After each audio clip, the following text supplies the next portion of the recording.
On August 16th, 2019, we lost a truly great animator, Richard Williams. While he might not have been a household name, his animation spoke for itself, always of the highest quality, whether it was a theatrical film, a TV special, or a snack food commercial.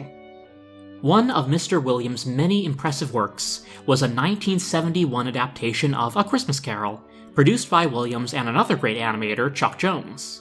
A good deal of animation style was also credited to Ken Harris, who had previously worked on classics like How the Grinch Stole Christmas, What's Opera Doc, and this amazing dance sequence from A Bear for Punishment.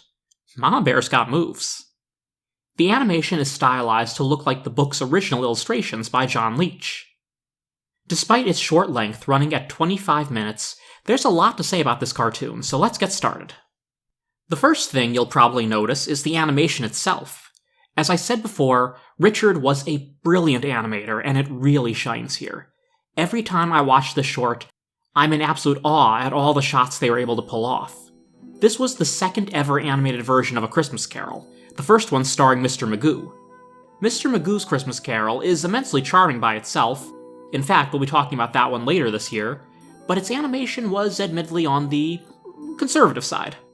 This one is a visual feast, completely astounding. And did I mention this wasn't a theatrical short, but rather made for TV? Wow. It's also compact. Like, very compact. I've said before that at its core, A Christmas Carol is a simple story, but the book has plenty of scenes that are often omitted in adaptations for brevity's sake. Even most full-length versions of the story rarely include every detail, and yet what we have here is arguably one of the most complete versions of the story. Because it was animated, it was able to do a lot of things that most previous versions could not. Examples include Scrooge encountering a phantom hearse on his stairs, flying over the ocean with Christmas Present, and the remarkable design on Christmas Past, who seems to seamlessly morph between an androgynous youth and an elderly person and back. Another rarely included scene features young Scrooge alone at school, taking solace in his imagination, reading about Ali Baba and Robinson Crusoe. This scene was included in maybe 2 other animated versions, but almost always left out otherwise. Unfortunately, the short length, coupled with the extensive amount of material included, also kind of works against the cartoon. It feels very rushed, taking about 30 seconds for each scene before rushing into the next one.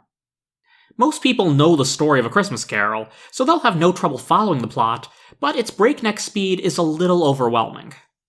Still, despite its pacing issues, I love this short. It's also probably one of the creepiest, most surreal takes on the story I've ever seen. Its focus is definitely on the bleak stuff, as opposed to the merry aspects. There are a lot of quick cuts that aren't for the sake of quickening things, although it undoubtedly helped in that aspect, but rather to disorient the audience and Scrooge. Most of the Christmas Past interpretations have a fantastical element to the transportation, with them whimsically flying over London. Here, Scrooge touches the ghost's hand, and they're in the past in a matter of seconds. When he touches Christmas Present's robe, they're out on the streets instantaneously. The imagery is truly frightening at times, too. Marley and the Wandering Spirits are appropriately scary, Ignorance and Want look like Gollum from The Lord of the Rings, and in the graveyard, the tombstones loom over Scrooge, practically dwarfing the old miser.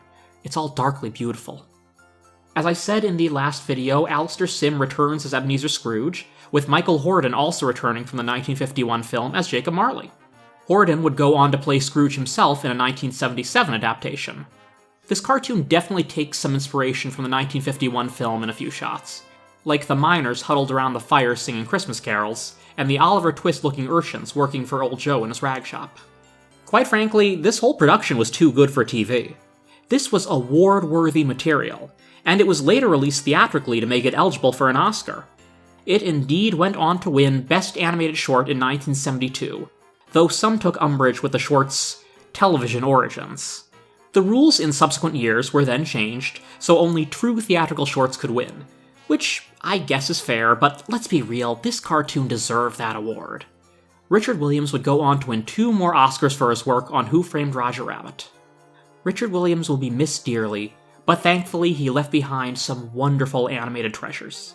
If you want to see more of his works, there's a YouTube channel dedicated to him called The Thief Archive, named after his masterpiece, The Thief and the Cobbler. I'll leave a link in the description for you to see more jaw-dropping animation. God rest Richard Williams, and God bless us everyone.